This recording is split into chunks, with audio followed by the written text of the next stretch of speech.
Welcome back to the channel. आज की video में हम लोग सीखने वाले हैं about atmosphere, its composition and structure. ये पार्ट 1 है। अगर आपको पार्ट 2 एंड 3 देखना है तो wait for the next video. चलिए शुरू करते हैं हमारा ये टॉपिक कि एटमॉस्फेयर होता क्या है, इसकी लेयर्स या फिर इसकी एयर्स में क्या कंपोजिशन होती है और सारी स्ट्रेटजी वो भी सिंपल वे में लर्न करेंगे। देखिए, क्या आपने कभी सोचा है कि जिस एनवायरनमेंट में, जिस सराउंडिंग में आप लोग रह रहे हैं, एक्चुअली उस एयर में है क्या? उस एयर में क्या क्या डिफरेंट गैसेस प्रेजेंट है, क्या क्या चीज़ें प्रेजेंट है, क्या कभी सोचा है? और वो ही एयर है हमारा एटमॉस्फेयर। एटमॉस्फेयर क्या होता है? जो हमारी अर्थ के सराउंड हो, यानी blanket of air that surround our earth. और यही नहीं बल्कि एटमॉस्फेयर हमारी अर्थ से 1000 किलोमीटर तक ज़्यादा है और जिसमें हमारी सारी यूज़फुल थिंग्स प्रोवाइड होती हैं, हमारी प्रोटेक्शन होती है और सारे वेदर चेंजेस भी ऑक्योर होते हैं। देखिए, वो बात कर रही हूँ मैं कंपोजिशन ऑफ एयर की, यानी कि एयर में क्या क्या चीज़ें प्रेजेंट है डिफरेंटली और मिक्सचर भी। तो फर्स्ट आती है नाइट्रोजन।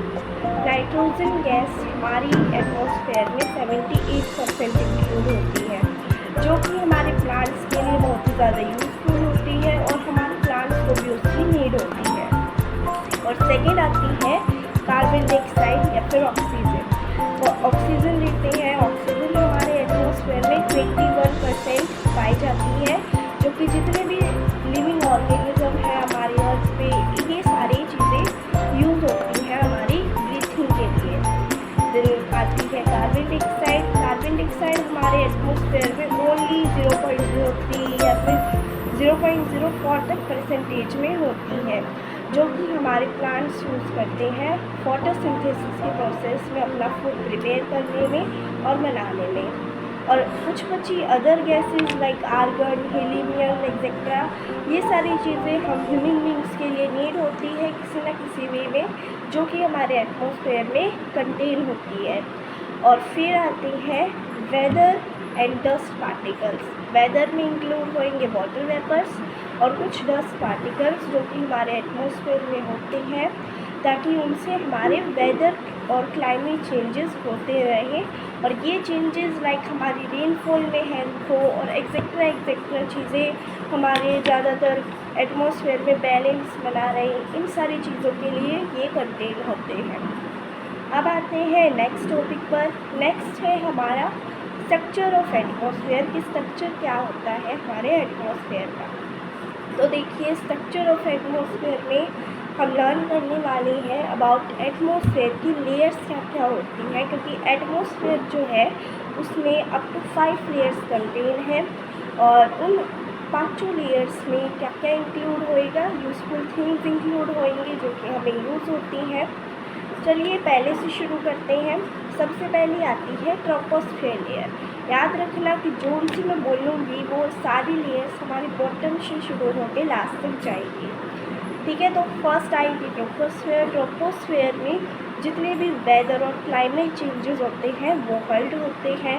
वही ऐसी लेयर है जिसमें हम लोग और सारे human and living things, non living things रहते हैं और यहाँ पे सबसे लोवेस्ट लेयर ये पाई जाती है। सेकंड आती है स्ट्रेटोस्फेयर। स्ट्रेटोस्फेयर में हमारी ओजोन गैस इंक्लूड होती है, जो कि हमें सन रेज और यूवी अल्ट्रावायलेट रेज से प्रोटेक्ट करती है। हमारी मेसोस्फेयर। मेसोस्फेयर लेयर्स में बहुत ही ज़्यादा बर्न यानी कि बहुत ही ज़्यादा कॉलेस लेयर पाई जाती है और जितने भी मटेरियल्स होते हैं हमारे स्पेस में वो इस लेयर में आके बर्न होते हैं।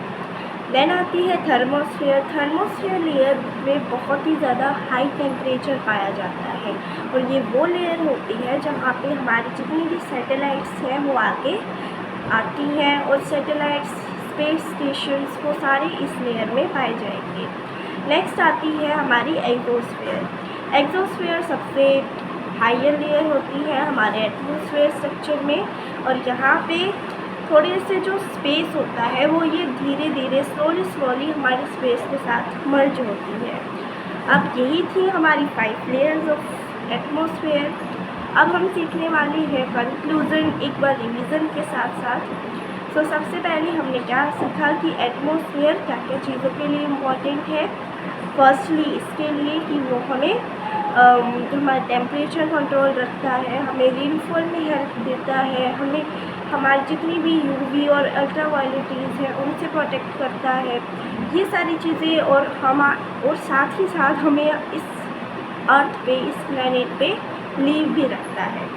So if you like this video so please like and subscribe, और नेक्स्ट वीडियो के लिए पार्ट के लिए भूलना मत।